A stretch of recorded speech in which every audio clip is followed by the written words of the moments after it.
Journey to Truth is going to Hawaii. Join us in 2026 for Journey to Truth's first ever vacation conference on the Big Island at the beautiful Queen Emma Community Center in Kona. Enjoy Hawaii as we travel to sacred sites and connect with our Lemurian past and reactivate the land. It's time to get our bodies moving and take a boots on the ground approach to the awakening. We'll also be making a trip to Volcano National Park to pay our respect to Pele, the goddess of fire. We'll then journey to the water for an ocean adventure with our multi-dimensional aquatic family. We'll gear up and head to the harbor as we set sail under the sun for an activating day on the water while we experience the Hawaiian ocean life like never before. Enjoy Hawaiian sunsets and walks on the beach while connecting with Soul Family and learning a few things from our amazing lineup of speakers. Aloha! Grab your ticket today at journeytotruth.online and join us for this once-in-a-lifetime activating getaway.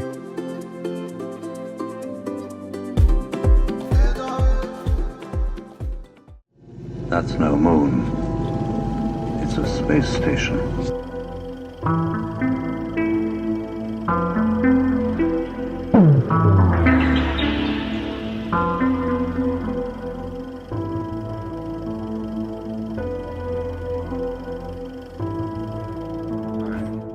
Hey guys, welcome back to the show. One quick announcement before we get started. Don't forget, tickets are available for our Hawaii conference on the Big Island next April 20th through the 24th. And Kara, our guest today, is going to be one of the speakers there. We're very excited to have her with us, and we're going to get into everything she's going to be talking about there and much more today. But if you are interested in joining us, tickets are limited, and all that information can be found at journeytotruth.online. We cannot wait to be there. You know, if you guys want to get out on the water with some dolphins and whales and go to some sacred sites and Volcano National Park and just an amazing lineup of speakers in Hawaii in general, this is an amazing opportunity, and we would love to have you join us.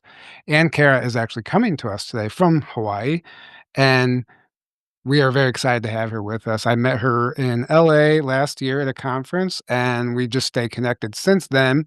And Kara has an amazing talk on resonance and interacting in harmony with the universe. And she can better explain and introduce herself and what she's going to talk about today. But we're just happy to have her with us. Welcome to the show, Kara. Oh, thank you so much, and aloha. We're happy to Aloha. join you. Aloha. Yes, I forgot. I should have said aloha. So, Well, you'll get more of that when you come over next year, which, yeah, I'm so looking forward to going back. I live on Kauai, and, I lived on the Big Island for 3 years, but I'm really looking forward to being back there and swimming with dolphins again. from what I understand, you have swam with dolphins before, and it was very life-changing for you. Maybe you can explain what that was like, because that actually dovetails in with what we're gonna talk about, because the frequency of, the dolphin language, right? It's very healing, and there's a lot there, and they're like five-dimensional beings anyway, so maybe you can explain what that was like. Yeah, so many amazing experiences. It actually started for me. I was a philosophy major in my undergrad, and in my last semester I had I took a course that was taught by a dolphin researcher, and was on animal ethics, philosophy of ethics of how we treat animals, and so just learning that every breath they take is a conscious act, and so many of the other facts about them. I actually I went to Loyola Marymount University, and a Jesuit priest friend that I was friends with sponsored me to take a trip in the Bahamas after I graduated. So we swam with the spotted dolphins in the Atlantic, and I ended up we were out on a catamaran for 7 days, and it took a few days for them to come to us. And when we ended up swimming with them, one of them ended up taking me off for like an hour and a half. I think everyone was back on the boat, and I just had such an amazing experience with this one dolphin. And then I remember afterwards, in like taking a shower, just this like a vision, like it was like vision like memory of them, like this imprint in my body that was so powerful that I could just feel them for so long afterwards, and the experience of that. So that started my fascination with the dolphins. And then I ended up doing a resonance talk, which is what I showed to you. That was in 2019 with the Resonance Science Foundation, the Simhara Main's Physics Foundation, and I've been working with them for a long time, and described in my talk my kind of journey with them. But when I went to the Big Island in 2003 with Nassim, we swam with dolphins, and they were living in South Kona, and I was at a psychic children's conference, which was in Kona at the time, and so again, I just had such a powerful experience, and just that imprint in my being was so powerful. And then I ended up moving to the Big Island in 2006, and living. He had a found his foundation land was up Holualoa, just above Kona, but I ended up living a good amount of time down on South Kona in Captain Cook area, and just going to Kealakekua Bay and Honanao and Ho'okena, and finding them each morning. And one of my most powerful experiences was in it was a really big pot of dolphins in Honanao, and this one dolphin, it had a little kind of like barnacle by his eye, and I don't know even male or female, but we ended up just swimming for so long, just going down and dancing, and then a bunch of other dolphins with him. And then about 2 months later, I was in Kealakekua Bay, and that dolphin found me again and was just so excited to see me, and I was like, "Oh, it's you," and I was just so happy to, have him, come play with me again. And he was with other kind of like little more juveniles. They're kind of maybe, mid-age. I don't, that was a little bit of a younger group, and they all played with me for another hour. And so that kind of, that friendship really, it seems like. And I would get out of the water, and I'm like, that is love, when I would just, after swimming with them, it was just so deep and powerful. And so, yeah, for 3 years, sometimes, luckily every day for, times, but around the full moon, usually, just, to be down there and be with them. And then when I was finally deciding to have to move off the island, I got an amazing experience. It was actually the day after I was like, okay, fine, I'm going to have to move off. It was in 2009. It was January 30th, and I was a little bit late going down to Kealakekua Bay.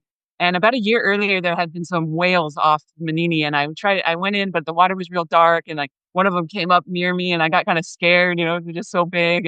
And so then that morning, there was no one in the bay. It was maybe about 9 in the morning. There's just no one swimming or kayaking or anything, and I see this whale out in the bay, close. So I had just seen this Whale Dreamers documentary that my friend had put together, where they said that there's a Aboriginal tribe in Australia that believe that the whales and dolphins are their brothers and sisters, and that they actually escort them to their home planet when they die. As their philosophy, I'm like, oh, we need more of that cosmology over here. So I was like, I just was breathing. I was like, I'm not going to be afraid. I'm gonna, just put out so much love. And so I saw the whale, and it looked like they were leaving the bay when I finally kind of got to the middle of the bay. And I was like, "Oh, well, that's okay." And I decided to clean my mask, and I just put my mask back on, and the baby came up right in front of me and took a breath, and then the mother was in between me and her, and just so close, like.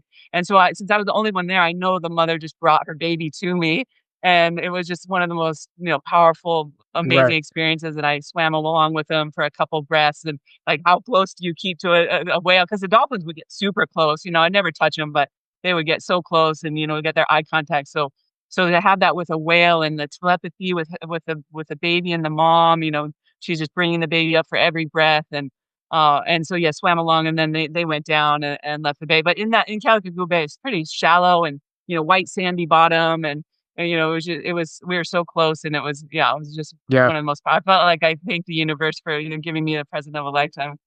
Yeah, that's amazing, and I wanna rewind to something very crucial that you said.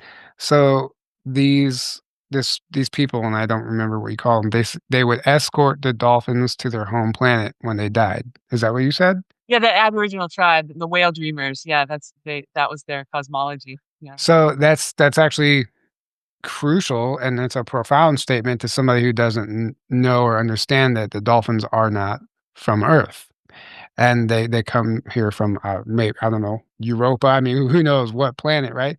Yeah, Um, serious. I think. Sirius, yeah. So, what are your thoughts on that? I mean, that's pretty profound that, that this group of Aboriginals has that understanding enough to escort the dolphins back to their home planet, and then that would mean that the Aboriginals have a way off the planet as well, if I'm understanding that. Yeah, I believe it was, when they die. So then that, kind of opens up the whole astral realm of reality, which, I'm studying transpersonal psychology, and a big part of that is near death experiences and even out of body experiences. So, to be able to validate that astral realm. There's actually even a scientist who did a lot of research on children and reincarnation, and found really solid evidence of children remembering their past lives, even having birthmarks where they might have gotten injured in the life that killed them before. And that's my passion, is this transpersonal psychology, the spiritual aspect of life. And so yeah, so that just felt like such a home cosmology, that they would believe that when they pass, that the dolphins, and whales would escort them to their home planet. And I have heard, just in terms of their ability to even come in through well, I don't know, would you say wormholes, or different ways that World. they're able to even show up on the planet and show up into the oceans here, and transport themselves maybe even from their home planet through wormhole connections, which is what Nissim's physics really describes and allows to happen, the Einstein-Rosen bridge and those kind of realities of the field. And so I believe they're just masters of that. And I mean, they're like Buddhas in the ocean anyway. Every breath is a conscious act. They're in the alpha, brain waves mostly. And yeah, I think, and with their, developing in a fluid medium is such a powerful experience as well for their nervous system, to be able to have their, echolocation and all their nervous system functions and their large hearts. And I mean, dolphins are big too. They're bigger than us. I'm 6 feet tall, but they end up being, especially different kinds of dolphins, end up being really big. And then obviously we know how large whales are. So their electromagnetic field and their heart brain connections are so powerful. I love the cetacean nation. I'm a big advocate of them and us connecting with them. So Right. yeah, So I think we can learn so much. yeah. I mean, we could do an entire episode on dolphins alone, and I Yeah. agree. I agree with everything you said, and especially the portals. I mean, that's part of one of the big things we're going to be talking about at the conference in Hawaii is, like Lisa and Heidi, who are helping us put it on. They swim with dolphins all the time, and they are. I don't know if they've personally witnessed it, but I know people in their group have witnessed these dolphins basically phase out of reality. And there's a number of testimonies from the people that swim with them all the time. So there's definitely something more going on there. Joan Ocean has an entire story, so we can't wait to get into more of that. But today I want to move into like some of the things that you spoke of in your resonance talk. You kind of led it with, what if Star Wars was a documentary? What if Jedis were real? And you kind of like you built that bridge to help people like get the imagination going and help people understand like this reality, this ether, everything is so much more than what we've ever been taught. We can actually tap into it. So I'll turn it over to you and let you kind of explain like this whole concept of resonance and what it means to you and what you've learned from it. Yeah. So in my resonance talk was because Nassim's foundation was called the originally Resonance Project Foundation, and then Resonance Science Foundation, and now he changed his name to the International Space Federation.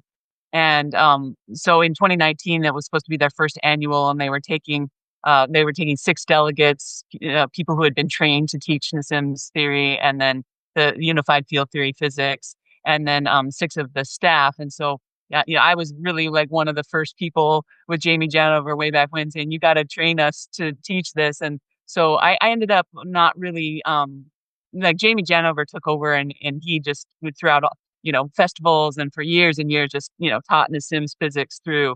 And the few presentations I did, I was integrating it with heart math, the body. That's kind of what is interesting to me, that my transpersonal psychology. And the title of my resonance talk was Mystical Embodiment, and it was Extraordinary Abilities, Biomagnetic Participation, and the Responsibility of Being Human.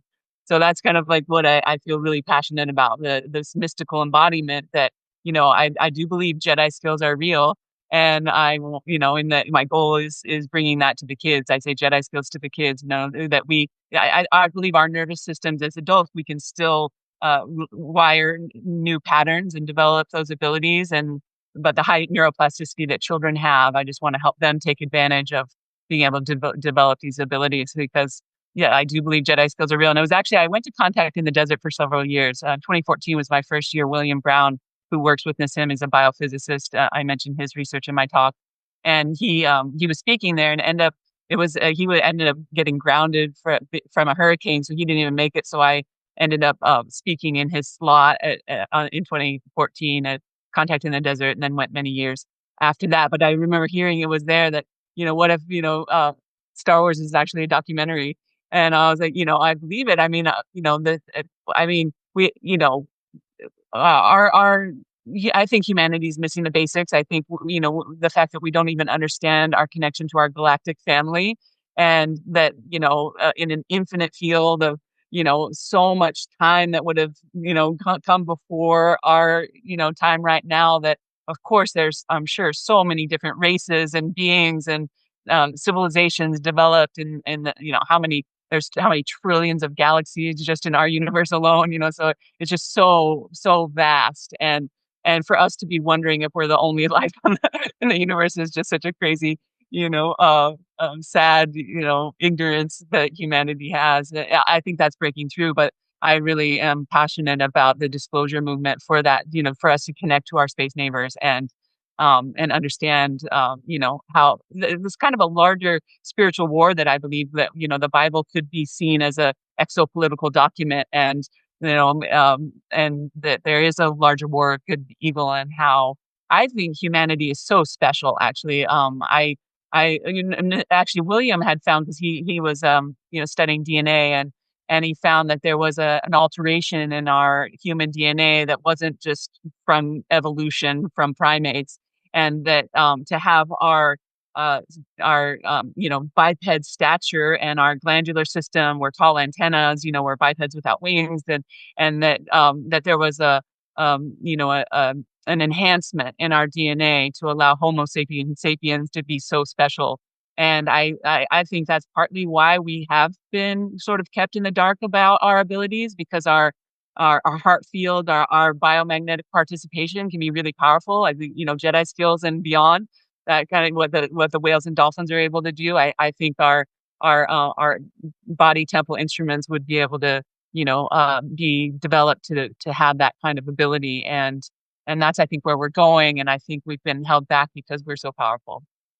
Wow. I cannot wait for your talk in Hawaii. Oh, That Yeah, that was incredible. yeah, I I mean, say a lot in my residence talk. It was 29 minutes, and I was supposed to be 18. It was kind of hard for me to prepare that. And Elizabeth Rauscher had just passed, so I gave a tribute to her, and I recited some Hafiz poems, which is my hobby. And then right when I got to like the water part, I saw that I was getting flagged to wrap it up, and so I was kind of trying to wrap it up there, but it ended up being 29 minutes. But I shared quite a bit, and went into kind of some deep stuff, because I figured like this is my chance to, get some truth out there and what I'm passionate about, but then integrating it with the nervous system and our psychic abilities. That's what I'm studying in my PhD. right, right. So you mentioned in that talk also being able to measure the frequencies of the atmosphere all the way down, like the layers of our atmosphere, all the way down to within the planet, and predicting like volcanoes and earthquakes hours before they happen. Have you done any more research into that and how that's actually possible? What's going on there?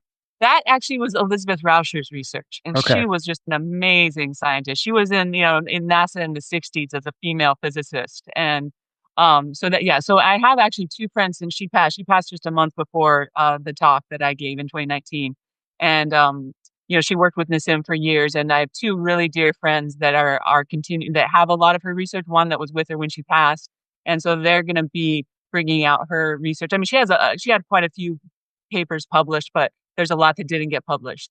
But she was actually responsible for HARP back when, her technology, and also HeartMath uses a biofeedback. They have a biofeedback technology so that you can see when you're in heart coherence, when you're in positive emotions, and the change that happens in your nervous system. And because when you feel positive emotions, it's called heart coherence, and there's a harmonious synchronization that happens in your body subsystems to a 1 hertz frequency that is super healthy for the body. We would understand that being in feeling those positive emotions are really powerful. And so her external pacemaker technology was what they use to make that biofeedback that HeartMath uses. So yeah, so I again, my friends had just kind of helped me understand more of what she had done. But I'm mostly using now her papers on pre-sentiment. She did a lot of precognition. She had some pretty amazing ways to link that to the physics as well. And so yeah, so her research, needs to be put out there more, which they're working on. But Right. she was the one that, Nassim convinced of his theory, and then she wrote the mathematics in Einstein's field equations. They created a solution to Einstein field equations that is the source of spin, and so that's called the Haramain-Rauscher metric. It's a topology of it's actually a dual torus with infinite density at the center, two counter-rotating vortices. And so she actually wrote the math with all the fluid dynamics in Einstein's field equations of a black hole with its Hairs cone is what it's called, because the information is never unbroken. So it ends up being a feedback, feed forward topology. And in that, it allows for the system to learn because the information is going in and coming out change. And so that source of spin is at all scales. Is no, Sims theory. And so, once they found the black holes at the center of the galaxies, and then he brought it down to the atom, the proton being a mini black hole is called Right. Schwarzschild proton. And so that scale infinitely embedded in all things, and that we're made up of all atoms, and so then our heart singularity is our largest access to that, because the implication is that if it's all space-time spinning, and the center of that spin is the whole field itself, infinite density, all access. We have that access at every cell, but I believe our heart is our largest singularity, and that there's the sinoatrial node in the heart in the right atrium, which is why the heart's offset. So that's right in the center, the right atrium, and it measures this gigantic electromagnetic field of the body. Like when you measure it with a magnetometer, it's maybe it goes 3 feet out because that's the limit of the magnetometer, but it's infinite. But if you put that magnetometer up to the brain, it's like 1 inch away. So it's and so so that's part of what I'm really interested in my research is I'm actually studying magnetoreception, our sensing of magnetic fields, so that I could bring this understanding of the heart field, and our that we're sending out information, and that we sense, like we can tell animals sense your field, and we our technology is using magnetic waves to go through walls, that obviously that we have an information encoding, and that's what Nassim, his new paper, his new equations, he said that I could use those to make an argument that the heart field's encoding information, and that's kind of my basis of making headway into how we could have psychic abilities and precognition and sense things before we reach those coordinates, and all those implications. Wow. Yeah, that's a lot. You're very well researched on this subject, and I love that because, you talk about this dual torus, right? And like this, the science of spin and all that stuff. And it reminds me of one of the conversations we had at that conference. I don't know if you were trying to vet me to see if I was a flat earther or not, but but we immediately started talking about that, and you were explaining how like the Earth couldn't possibly be flat based on the science of the spin and that toroid and stuff. And maybe you can explain that a little more to the audience because that is one of the biggest, like I would say, psyops, disinformation psyops that's being pushed right now. And I don't like to dwell on it because I know it's like we don't want to feed that, but I also want to help people that are confused understand like why this it can't really be possible. Yeah, I mean, that's the question I would ask, the flat earth, what's your source of spin in your flat earth world? Like, what are all the atoms that are making up the physical world? What are they doing? And yeah, so yeah, the fact that it's spherical because it is, that that um, you know, double torus with infinity, at the center, and that's a source of spin of all things. And obviously, the Mhm. big stuff is made out of the small stuff, and that's Nissim's unified field theories, trying to unify the fact that quantum theory isn't bridging with the relativistic, field equations of the larger objects of the world. And so, yeah, so he's come a long ways, and even um, recently they do like a question and answer, and William Brown has been a good friend for a long time, and his research really is incredible. And they actually went and presented, I think in June, at a water science conference in Japan. And so then their new paper is going to be published in their proceedings. And in the recent talk that's on, so the International Space Federation is their YouTube. They have these talks now, and his recent question and answer that just happened is in there, and it was just so exciting to me because they're being able to really break down the mechanism and the science about how water is the interface with the field, and then the source of life. Not that life can come in other fluid mediums, but the water is really the tetrahedral structure is really it's able to be this coherent mechanism that the super fluid of the plasma field of the universe is able to then keep its coherence and have the structure then to build, the atoms into the molecules and into the material world. So, um, so William's paper and what Nassim is doing, his recent paper is the origin of mass and the nature of gravity. So he's really, gone a long ways in bringing this theory forward, which is what I'm excited about because then I can, use that as a way to make a rigorous argument for how we have this biomagnetic participation about how our hearts are encoding information and how we sense that in other people, Right. whether it's locally or non-locally. Right. And so yeah, so that fact that everything is spherical all the way down. That the other thing I mentioned in my talk was the scaling law that Nissim and Elizabeth put together, which I think is really powerful. And he actually now has a generalized scaling law, but their original scaling law, they were just taking the radius of objects and then the frequency of the hertz is the other axis. So they took, they plotted the universe as large as we know that it is, and then galactic clusters and galaxies and solar systems, and then down to the atom and the Planck. The Planck is the smallest length for a photon to pass through itself. So it's super, super small down there, the Planck length. And and so on that scaling law, you can see that the distance between the Planck and the atom is actually larger than the distance between the atom and the sun. And I point that out because, for us to even conceive of how large the solar system mass size is to how tiny the atom is, that the Planck is actually that much even more small, in scale down there, and that's what we're made up of. And it really doesn't stop. His generalized scaling law, he found the sub-Planck is actually the whole scale from the universe. It's even a whole universe scale smaller.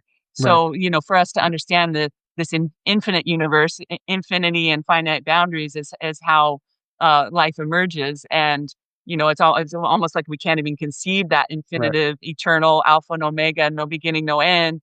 And yet, we're made up of that. One of the quotes that I use in my talk is from Paramahansa, and he says, "The beginning and end of all created things are hidden in the depths of the infinite. Only the middle is visible."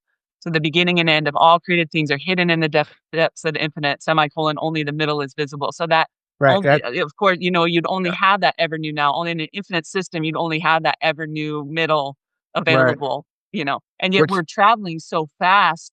We're spinning and we're following, in our galaxy. So we're moving, fast through space time. And I love Nassim's theory because you can then visualize that we've been imprinting space time with all of our information as we've moved. And so we're connected to that spiral of information that's in the field, the space memory field. Nassim has a paper, the Akashic records, you can see, and we're connected to that spiral. And then we're being fed forward into the new space time coordinates that we're moving into. And that's all recorded in the space memory field. And that's how you could even go back, even it links to memory, and that, memories aren't stored in our brain, but there are frequency dialing up that information set from the field when we, want to recall that. right. And William Brown really explains that too in terms of how the physics is allowing that. Yeah. Wow, there's so much there you're saying, I can't even keep up. Yeah. Uh, so yeah, you're talking like the only the middle is visible or observable, which is like, quantum mechanics, single position. It's like whenever it's that wave function, and then you try to observe it, but you can only observe the middle. Like, and I guess the way that the many worlds interpretation explains that all of the rest of it is being observed in other parallel realities, but like that, like only being able to observe the middle reminds me of the single position, the way it's explained in quantum physics. So I just found that interesting. But also, do you think you were a quantum physicist in one of your past lives? Because you had to have been. I don't know. I don't know. I had a spiritual teacher when I was young who taught, that life is energy, our thoughts and emotions are energy. Brown Landon's work, The Life and Teaching of the Masters of the Far East. So, and then Paramahansa Yogananda had all that, the reality of what the yogis could do, what the masters could do. And so when I learned the Sims physics, I was like, oh, this is what all the mystics are talking about. This is the mechanics of how, the universe is functioning, space time is creating reality. And I really like again that you can kind of visualize it because like the topic of presentiment or precognition. I actually, when I was getting Dean Radin she was my internal committee member, and when I was presenting my dissertation idea, the one question he asked was, how do your ideas account for presentiment?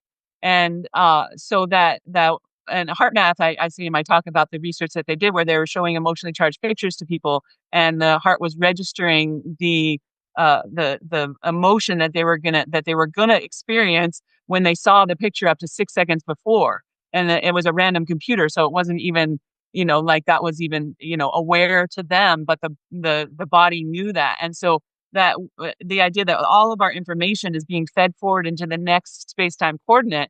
Again, only the middle is visible. There's only the ever new now.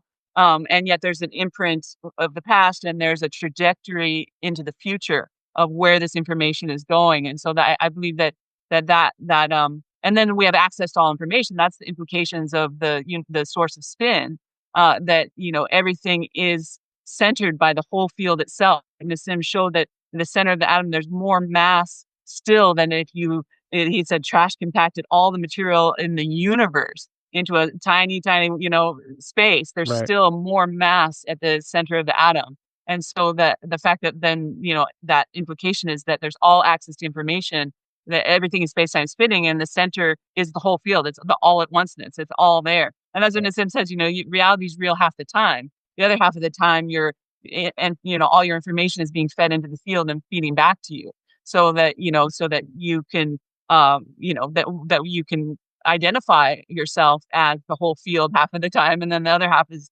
the information set that makes up your body or your astral Right. body, Right. so that ability to then connect to that. And that's why I think the heart singularity is so important, because if that's our largest access to information, then that would explain that how we would have that telepathy, that how our body would already have the information of the space-time coordinate trajectory that we're going into, to have precognition, or to have the transfer of information that we can have with telepathy and presentiment and even mind matter interactions, to be able to understand that our body has an electromagnetic field that influences the physical world around us. Right. Aaron, did you have anything to say to all this right now? I Before mean, it was like, there's a lot to say to that. I mean, you're spot on. Yeah, everything. This is you've gone a lot deeper into this stuff than I have, but I researched this stuff as well, and you're spot on. And I'm a huge fan of Nassim Haramein as well, and Dean Radin. I have a few of his books, and Greg Braden, Joe Dispenza, Bruce Lipton. All these people talk about this stuff. And it's very true. It's like, and like the holographic universe. I don't know if you've read that book by Michael Talbot. It's like one of my favorite books. And it's like the entire universe is within. And that's what it all comes down to. Yeah. What you realize is that what we perceive as reality is simply just an experience, and it's a holographic projection is a good way to put it. And really, it's not happening out there; it's happening inside of you, because there is no out there. That's what you realize. There really ultimately is no out there. It's just a projection, and it's an experience, and it's a manifestation, you could also say.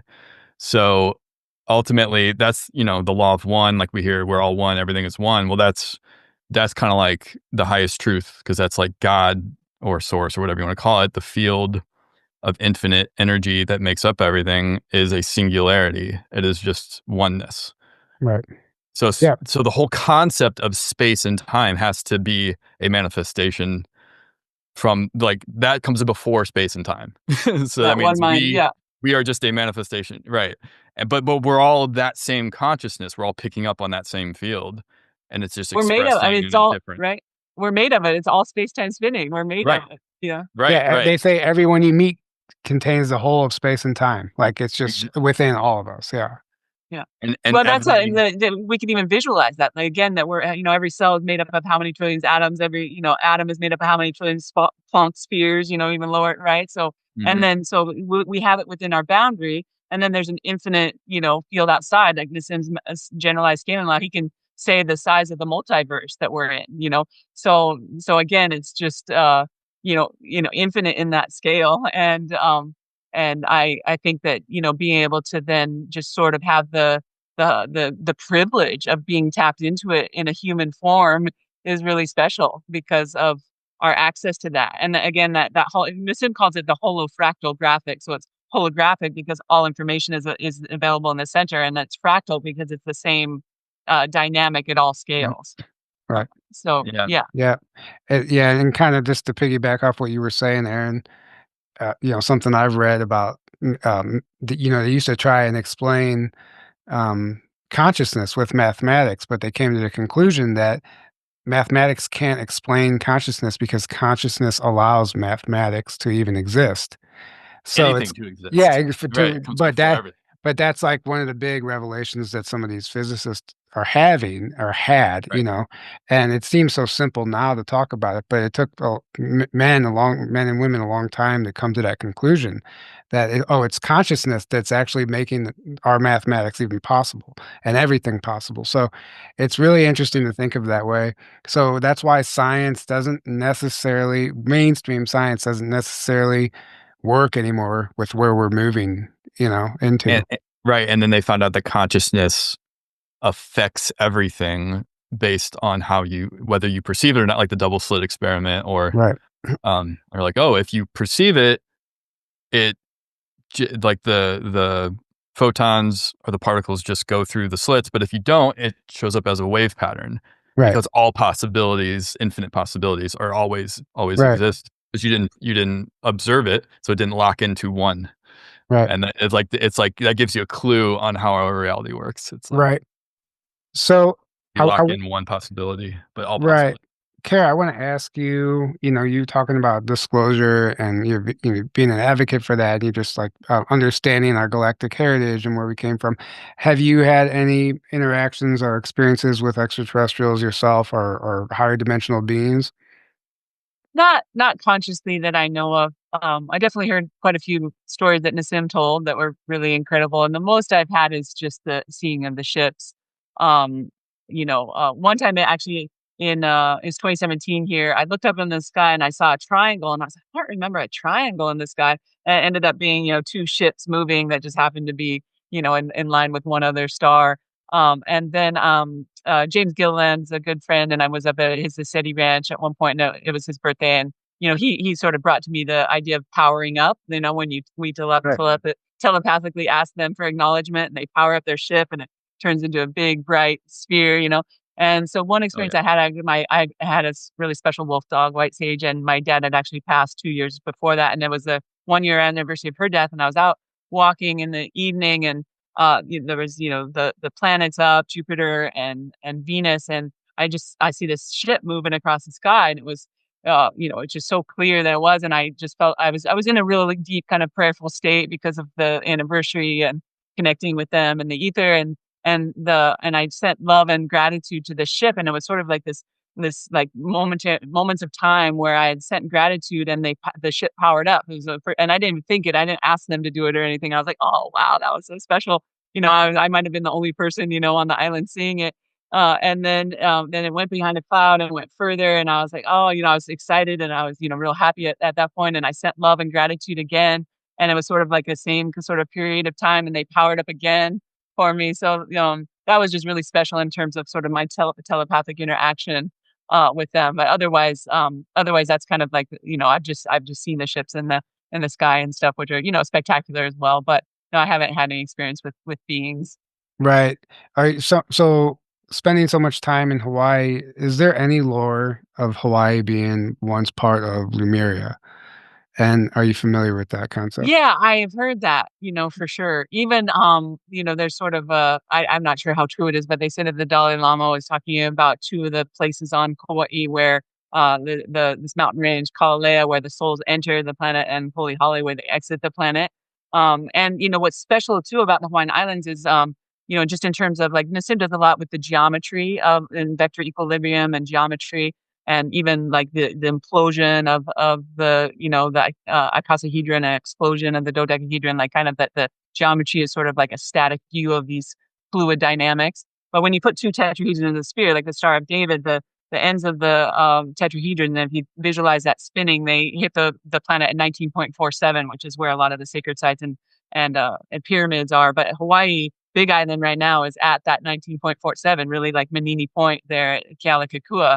And so So that, and like, that's where the red spot of Jupiter is. So if you, visualize that spinning dynamic, that would be where the axis of the plasma, the lava would be coming up. So and we're, so these mountains are so special. We're on the very tippy top of this gigantic mountain that goes 14,000 feet under, and is coming out of the seafloor, right? And all of the mountains of these islands have come. So I think Kauai was the first over that vortex, formed, and then all the other islands have formed, and that's where the Big Island is now, and it's forming a new island in the south of it. So it's, and then and the craters going off again, the lava coming out of Yeah, I that. saw that. Yeah. Yeah.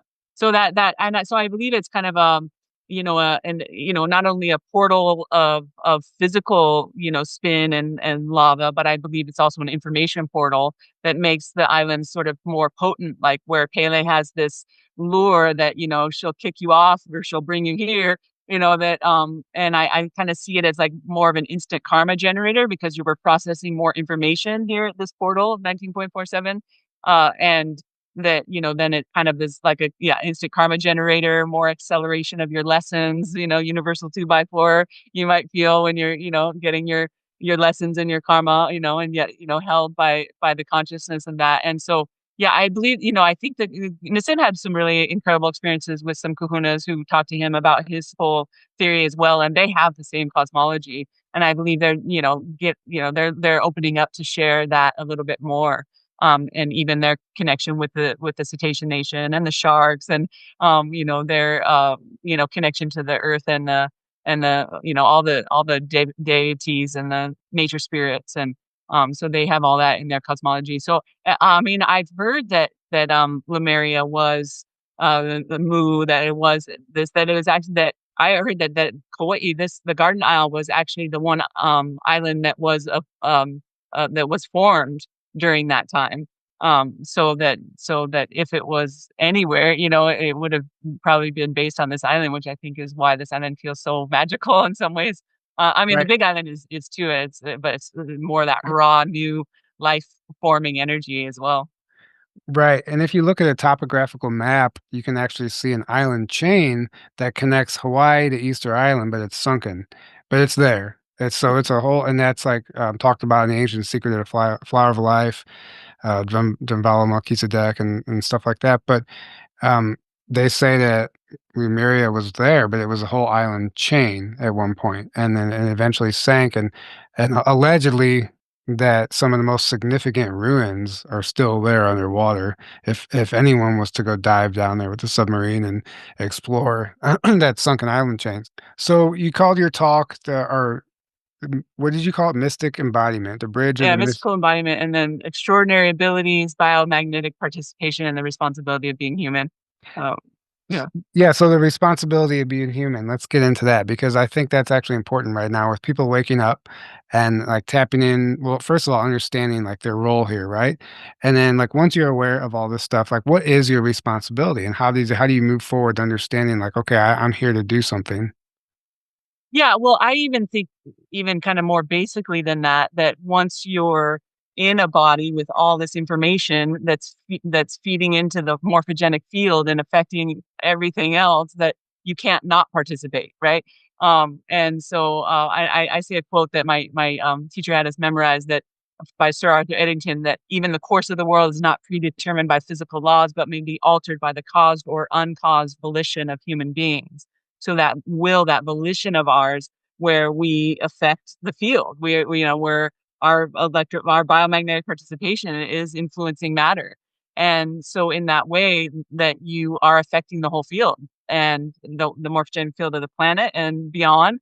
And also, again, the special nature of humans, again, as tall antennas with our glandular systems and the abilities that our body, can develop into, our capacities, that we have a responsibility to be coherent, really. And that I read a quote once, that we have a duty to be happy because we bestow 1,000 blessings on the world or something like that. But that there is kind of that, and it's self-serving as well, because karma's kind of become second language for us, that understanding that of cause and effect, that what you put out comes back. And of course we have our ancestral karma that's in our DNA, just the information of our bodies have, a certain impact that we take on, but then our soul frequency that comes in through the heart, I believe, the optic nerve drops down to the behind the heart region. And again, I think that's why we say the eyes are the window of the soul, and the photons that are coming out, we're exchanging photons with each other. And like I said, even, in direct location, your organ functions and resonance can influence my organ functions and resonance. And then there's a non-local effect as well, telepathy over, space and time that isn't even limited to that. But those are, that responsibility to have a coherent body. And I became a resilient educator trainer for HeartMath back in 2009, and Roland McCrady's my external committee member, because I think the neurocardiology and the understanding of the heart is so important, because it's such a large magnetic field and encoding so much information. And that understanding of heart coherence, which we touched on earlier, of feeling positive emotions and gratitude and appreciation, that it harmonizes your nervous system and then sends out those more coherent waves into the field to benefit others. I think prayer is a superpower, and a psychic ability, really, in that way, because we're, like I said, we're molding the course of the world by our. Right. And then even then, so then that soul frequency of I love that the movie Avatar in that way, that they're, that idea that you could be inhabiting a body, right? A consciousness inhabiting the body that maybe isn't the body itself. And that we're souls having a human experience. I definitely believe that. I believe in reincarnation. And that soul frequency, like, in some ways, like, I mentioned in my talk about free will, one of the monks of the self-realization fellowships that asked, do I have free will? And he said, of course I have free will. I have no choice. That you can't not participate, that we're making meaning all the time, that how we make meaning sometimes it's unconscious. And, sometimes obviously then we can use it more consciously, but sometimes it's just like neuroception in our body is sensing safety in the with others and social, situations that is activating our body even before we're consciously aware of it. So we have, these kind of ways we make meaning that are, sending biochemical influences, energetic influences, and then, that affects our functioning in the field. And so, and again, humans being so special, I think a soul coming into a human body. And so it's in terms of like free will also, I believe our choices, have an impact. And then, like I said, our biology and all our nervous system patterns that we've developed since we're, infants, that are feeding forward, as well as our kind of, DNA and ancestral karma that's feeding forward, like all that influences our trajectory. And yet I feel like with the heart singularity, that there's a frequency of our soul that I think is such a powerful resonance, that it might be what we would see as sort of destiny, that there's this frequency pulling in our experiences, that is more powerful maybe than our, conscious choices, that could, like, even override sort of maybe mistakes that we make or karma that we have.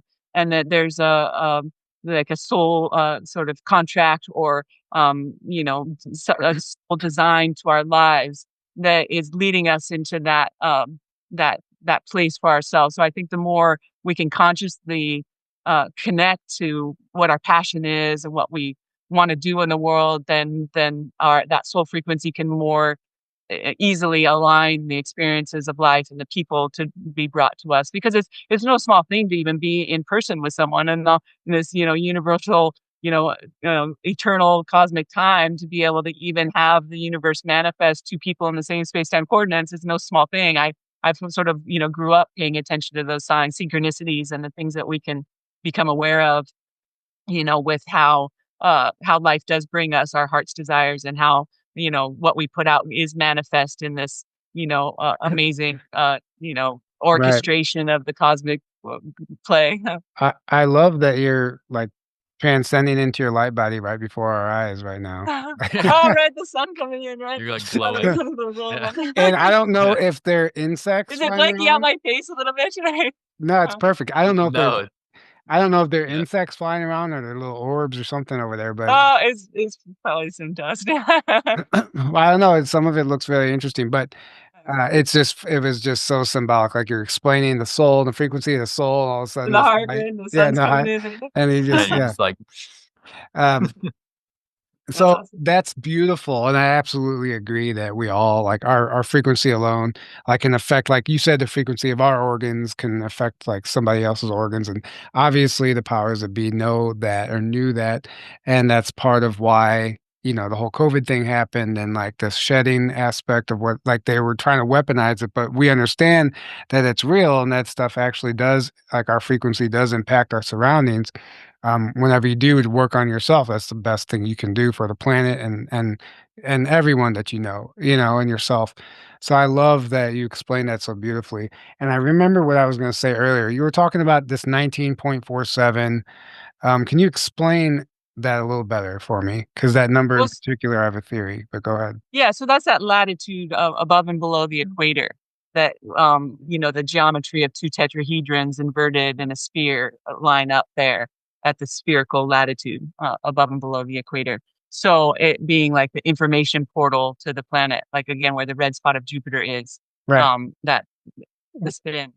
Well, is immediately when you said that, like I thought of 1947 and Roswell, but if you like, I'm a big Oh yeah. researcher in ufology and all that history, and like virtually like everything kind of blew up after 1947, and I don't think those UFO crashes were an accident actually, and I almost wonder like everything is like kind of it's like divinely orchestrated, right?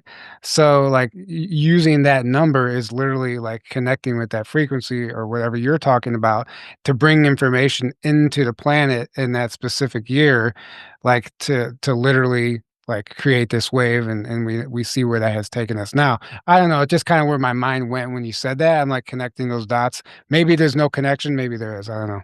Well, I never connected it, but I mean, numbers are function, they are powerful. And so, yeah, so I mean, just the fact that they're the same numbers is potent. Right. But otherwise, and so, yeah, as far as the timing of some of the UFO, anomalies on the planet, yeah, I'm not sure. I mean, I think that, um, like we were speaking about just the ET contact that our government has had. A lot of that I've been friends with Laura Eisenhower for a long time too, and just heard that over the years.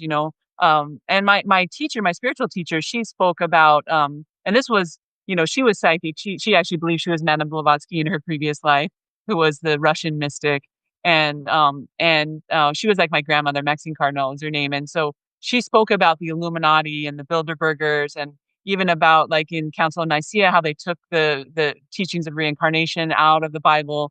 Some of the fascinating stuff. Even Greg Braden talks about like the Ethiopian Bible and these other texts that have come out that have more truth and even our connection to our space neighbors. I was good friends with Bon Benjamin, who's the lead singer of Midnight and Akabeka, and he is roots reggae, but he was definitely Rastafarian, and definitely into that the Old Testament and even the Ark being in Ethiopia and some of that history. So I think a lot of it is coming out, but we need more. We need more of it coming out for sure because again, I think it would be liberating to humanity, even in terms of our focus of our power. That we are so much more powerful than we've been able to develop and then to honor the youth of the children coming in and their soul frequencies and their destinies. And I really think that having that larger awareness of the galactic field, and that's what I also love about the physics, the unified field theory, and that kind of ability to visualize this infinitely embedded structure. Vaughn has a line, and I actually got in the Sims DVD to Vaughn back in 2007, his DVD set. And he said, me and that physicist are talking about the same thing. And he had everyone in his village in St. Croix watch the DVD because everyone needed to understand the physics. And one of his lines, he says, the point of eternity, forever going out and contracting in.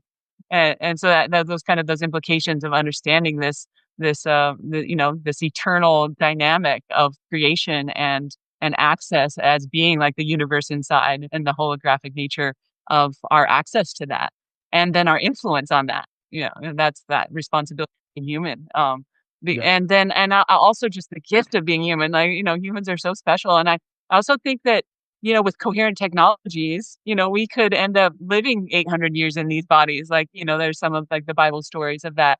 If the water in our cells stays coherent, those kind of technologies, I think, can be it will be able to help us sort of overcome some of the the toxins and the even the EMF frequencies that are so bio unfriendly. Hopefully we're going to be able to make them more bio friendly to Right. just help out the planet in that way. Because humans we've kind of made a mess of the planet. We need to clean it up, and I think we're going to have help with that. And yet we need to evolve our consciousness.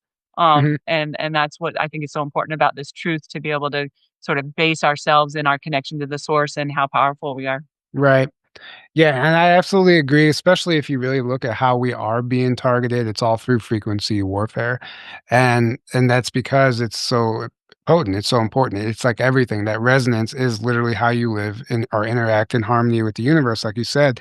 So if they can disrupt that, and then stop us from healing and cause us to have shorter lifespans, whatever that looks like, obviously that's cutting us off from that our true potential, and that's what we're trying to that's what I believe even you going on this mission or going down this path is doing for the collective, is helping us remember that we need to take that back, right? And like live in coherence and like protect ourselves from this as we move forward, because it is a war, like you said. It's very much a war. As much as some people don't want to admit that or understand that, I mean, we have to realize that this isn't just about disclosure. It's about overcoming this darkness and then like literally resonating at a frequency to where this technology can't even affect us, right? And then like basically like what Laura Eisenhower calls the override frequency. Like literally become that override frequency that dismantles that false matrix, and then we can move into whatever that looks like for humanity on this planet, and then evolve into something much more beautiful that we were always intended to be, right? Yeah, exactly. I so agree with that. And I believe humans are so much, I believe, like, especially us, even in the astral realm, like the power of being embodied and being able to affect, beings that are in the astral, beings that aren't incarnated. Humans are so powerful. I believe in that. And so, again, our power of prayer, our power of, even visualizing, making meaning in terms of calling in light, surrounding ourselves with light, those skills, calling in the higher beings. Like, there's stories of people near death experience who have go into very dark experiences and then call the name Jesus, and then, the beings dissipate. And so I really, the power of, like, I actually just listened to James Gilland the talk, and he a podcast he just did with Michael Sala on the Big Island there. And so yeah, he was just talking about that power, like, that you just call in those high beings, call in Babaji, call in those, ascended masters. And I love, in that sense with Christianity, about understanding, the ability to call in on Jesus. And Paramahansa he actually did an amazing commentary on both the Bhagavad Gita and on the New Testament and Jesus's teachings. And so, his altar has, honors Jesus and Krishna, and then his master lineage of Lahiri Mahashaya, Swami Shiv Yukteswar, and Babaji being kind of the father of the yogis, and just, in it the long haul, helping us all the time. Right. Even perhaps Jesus' lost years were him going to study with Babaji. I had heard, and in that time. So, yeah, so I think we have so much help in to be able to, connect our hearts and our meaning to those, that assistance that we have, even our guides and our angels, archangels, and things like that. I think those prayers are really powerful, just because it raises our frequency, but it does call in that assistance that we do have. Right. Yeah, that's Yeah. beautiful, and I agree. I've done that many times, called upon Jesus, and whenever my awakening started through adversity, right? I was being attacked, and I eventually that through that darkness, I found the light, and it's this whole journey. But I understood ultimately, like invoking the name of Jesus, it's like that name holds power, but it's a frequency that it carries. I've come to the conclusion it's the frequency that's encoded into that name that literally they can't. It like resonates at such a high frequency that any darkness or demon can't even exist in its presence, right? So I think that's what's happening. Still goes back to frequency, and Yeah, coherence. I mean, in that yeah, sense, like coherence, a coherent system can dissipate an incoherent system, a disharmony, so much more powerfully than a dissonant, frequency would be able not be able to disrupt a coherent frequency. And that's actually kind of where William and Nassim are going in their figuring out how the space time field is interacting with water to have that coherence in order to even manifest the physical world. So those details are so exciting to me about, technologically, like, how is that happening in our bodies?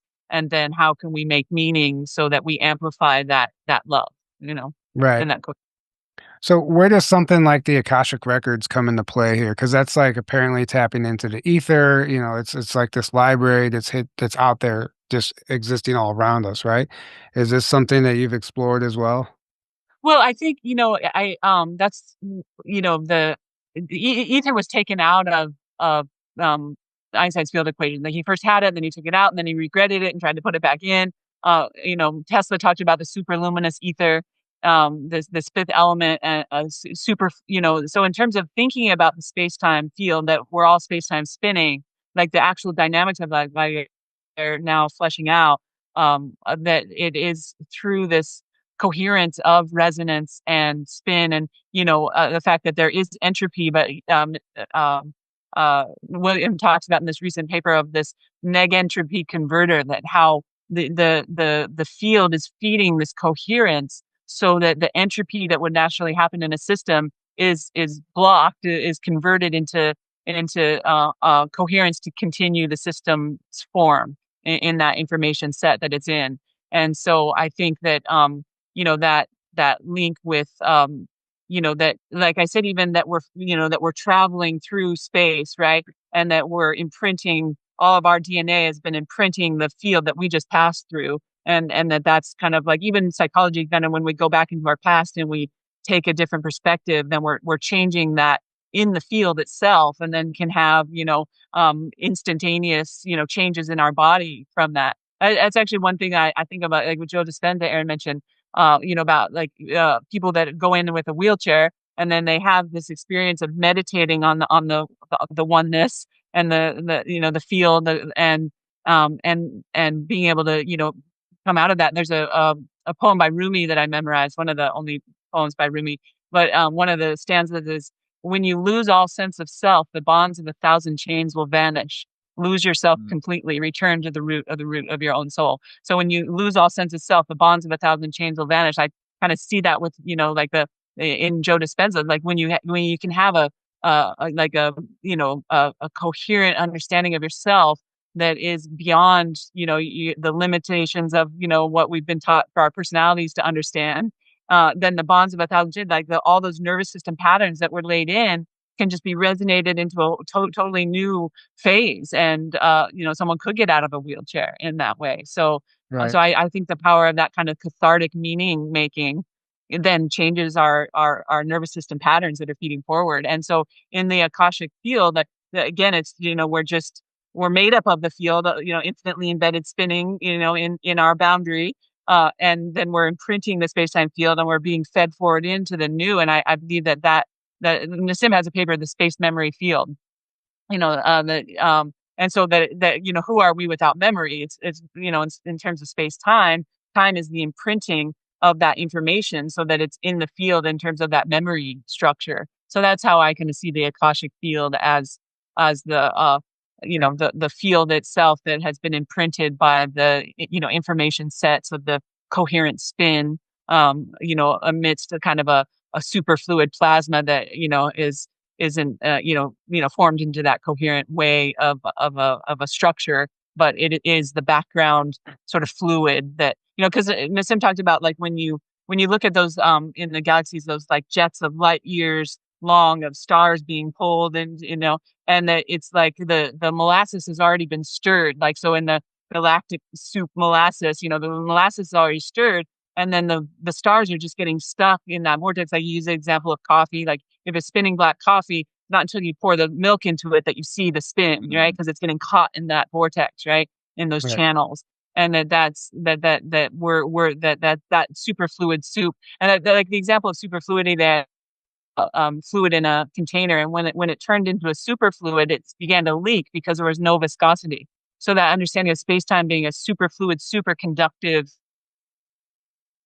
I think that's what, Tesla was trying to help us understand as well, and other amazing thinkers. Even I talk about, the water science, and that how there's more, biomagnetism versus bioelectricity. There's more energy of being pulled into the center than the just, like, an integrative force, and that would be the science of pronoia, that the universe is always conspiring in our benefit because there's more coherence into the field naturally of how life is coming into being. So yeah, that's again where coherence is more powerful, but there is that dynamic of spin and that double torus, that feedback technology or that feedback reality of the black hole with its hairs calm, the solution to Einstein field equations that Elizabeth created. Because right now, the quantum physics doesn't even know the source of spin, right? So that's a real hole there. And so that's where I think the Herrmann-Rauscher is so important, to understand that source of spin, to have those dynamics totally fleshed out in terms of fluid dynamics. It's a magneto-hydrodynamics, because as soon as you have spin, you have polarity. So the electromagnetic field and the gravity bound, singularities that make up the physical world. So that to be able to kind of technically bring that into the biological realm, I think is that how we're made up of this Akashic field, and then how we have access to the past. This idea of retrocausality of being able to have the future influence the past influence the future. I think it's fluid in that way. And again, I really like the visualization where reality is real half the time. That at the nanoscale, we're blinking in and out of this ether. All our information is blinking in and out and coming out into this physical realm, but as where the masters could have created a body in another space-time coordinate, because they could just transfer their information into that coordinate, and the next moment it blinks in and then blinks Right. out. So Right. and that topology of feedback feed forward is also, I think, the link to consciousness, to be able to have a system learn about itself. Right. And that there's panpsychism, the idea that there's consciousness all the way down. So I do love the implications of the physics for our understanding of consciousness as well. But of course, it's not the limitation of the material world and happening in our brain. So that's something that Right. I think Well, science is going to change. I don't think there's a Yeah. person on this planet that could have answered that question more thoroughly than you just did. That was the most Yeah. thorough explanation of the Akashic field, the Akashic records, but it was wonderfully explained. And I love the way your mind works. Very I mean, impressive. it's like Yeah. it's all just here, just ready to go. And you're just like waiting for someone to ask you about it. I love it. And Well, I listened to Nassim's DVDs for years, or I mean, VHS. We have a VHS. My mom had a far infrared sauna, and I had a little TV out, and I would just listen to his stuff for years there. Just because, yeah, like I said, I feel like it's gonna be the liberating truth of humanity understanding how we're connected to the source of existence. Because I grew up Catholic, and understanding God as omniscient, omnipresent, and omnipotent, right? So again, that omniscience of the field, that the field is aware of the input at every scale that's feeding in and feeding out, right? The field is aware of that at all scales, and every middle new moment, every new now, every new bliss, that the field's aware of every input at every scale and every new moment, right? And then what's present everywhere, the field, the vacuum, the space-time, space memory field, the Akashic records, that we're made out of that, and every singularity has access to the whole. So those implications, I think, again, I love to be able to visualize. I like also to kind of clear up some of the confusion of quantum physics, of this uncertainty principle and things like that. Like I think that the way they're able to now draw out those mechanics of the coherence in the water and how it's happening, at the small scale into the large, is gonna, give us access through our body temple. Yeah. Yeah, absolutely. Breathtaking, groundbreaking, And groundbreaking breathtaking. stuff here, and breathtaking. Yeah, but groundbreaking stuff. And I really am excited for You say you just launched a website and you're starting to start. This is your first interview. People don't know that listening. It's the first interview you've done, which is actually mind blowing in itself. Yeah. That you haven't Impressive. that you're not out there talking about this more, so we're very grateful for that, but maybe you can let our audience know, like, what you have on the horizon as far as, your website and what you plan on doing with this work. So yeah, I've been pretty buried in my school deadlines, and I changed my dissertation topic several times, and so I'm under a deadline to get my dissertation published, and so I don't have much time for much else. I mean, I've done some talks over the years, like 2011, and 2015 was the last time I did my recital of the Hafez poems, and I refreshed a little bit for my residence talk. I just recited 5 of them, but I just haven't been able to, focus on much else. But I did narrow down my dissertation study to magnetoreception and ESP, and I really believe that, our extrasensory perception is our most important perception, perhaps, and happening unconsciously. Both consciously and unconsciously in our holistic nervous system function. And again, wanted to be able to have a topic where I could bring in, the reality of the physics and the magnetic the magnetic field of the heart. So I do have Roland McCready, like I said, is my external committee member, and Dean Radin is my internal committee member, and they're both just incredible researchers. So I just feel so blessed for that. And then, of course, just being able to bring in Nassim's physics and some of the other, information systems and ideas there. So what I said in my residence talk, it really can just be like Dean said, okay, that's good for your lit review. And then, when I was coming up with my decision, then what are you going to do? So my unique contribution is going to be looking at our sensing of magnetic fields, which I believe that we do. But magnetoreception has been mostly for navigating species, and hasn't really been seen as a human ability. But I definitely believe it is. And, though we might use it more unconsciously, the implications of sensing people's heart fields, and that magnetic information, I think is where I want to go with that. And then, so I'm just getting my research, my equipment to do my study here on the island. So yeah, if anyone's here and wants to be a participant, otherwise, yeah, I just started my website to be able to, take in some donations for my research would be great. I definitely would love to come across a benefactor to help, to help me make this successful in the next year. And then, my goal then is to bring Jedi skills to kids, of just to develop I've just had a lot of amazing friends over the years, and just to bring the team together of all of our skills to be able to bring families and children to develop this awareness, this holistic cosmology, and the implications for our body. And my idea for that um, group right now is called the Harmony Project, because again, harmony at all scales. It's all, like Tesla said, understand the universe, think in terms of energy, frequency, and vibration, and that, the harmony of that. And I'm also a Jinshin Jutsu practitioner, which is a body work where they call your hands jumper cable. So this circuitry, and when you do this session, you're listening for harmony that happens in the movement of the energy, and then harmony in our emotions, harmony between our relations. So I just feel like, harmony, in every way is just so important. So that my idea is the Harmony Project. So my website is harmonyproject.us, and it's just super basic right now because I'm really not out there. Once I get my dissertation published, I'm going to turn it into a book, kind of my journey with the field, and like the physics of prayer and the power of our influence in the field and our psychic abilities, which is what transpersonal psychology is. So I've had a long journey of my master's. I did a lot of counseling and different kinds of therapy and that. And then I was working on a PhD in clinical psychology when I was working with profoundly gifted kids, because they needed the advocacy for intelligence tests. And I was living on the Big Island, and I had to do a practicum of 10 mental health assessments with children.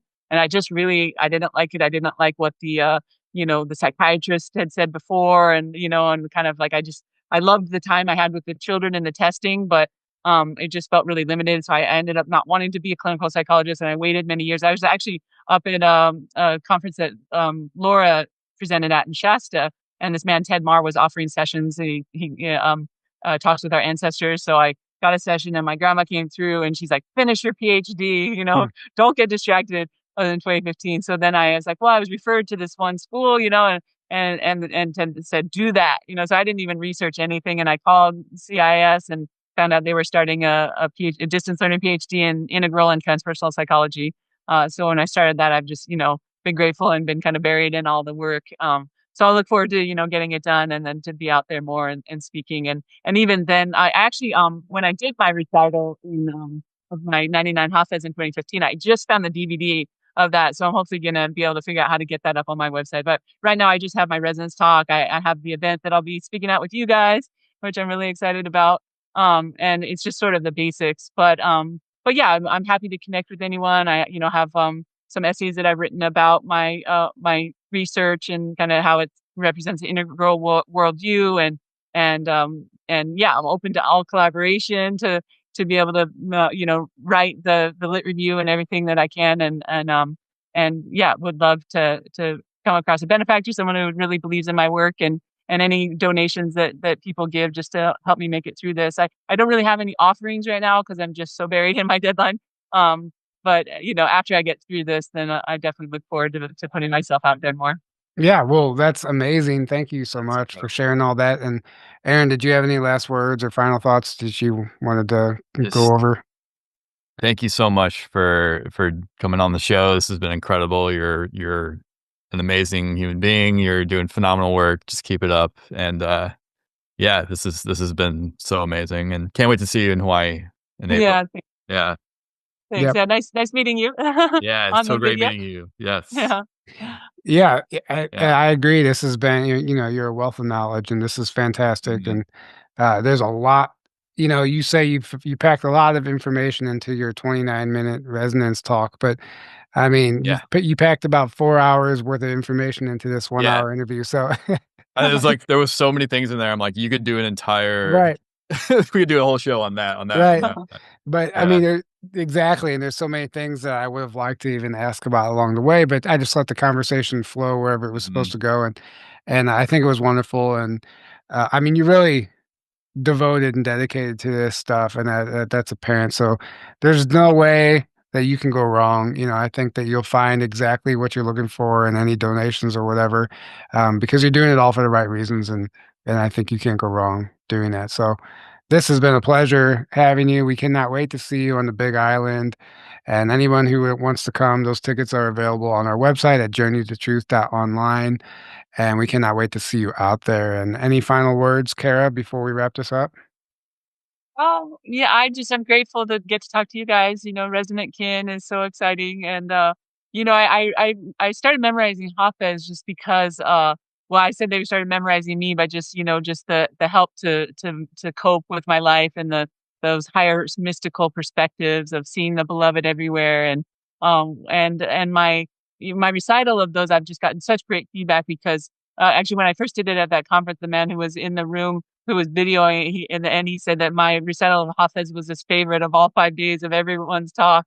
I think because that mystic wisdom just really kind of, that meaning grabs you, I mean, I read the books Daniel Ladinsky, so but that mystic kind of poetry is sort of my passion, that bridging of that, So I'm hoping after I graduate, one thing that I wanted to do was like do a recital of Hafez and do like a commentary. And so that like a recite a poem and then, do a commentary of the physics or the psychological kind of meaning of that. So that's definitely an offering I want to put together in the future. Well, how about you leave us with one of those poems, one of your favorite ones, a short one or something? Oh my gosh, there's so many, but I was just thinking when I said the kinship. So there's one that's I got kin. Okay. That's the title. I got kin.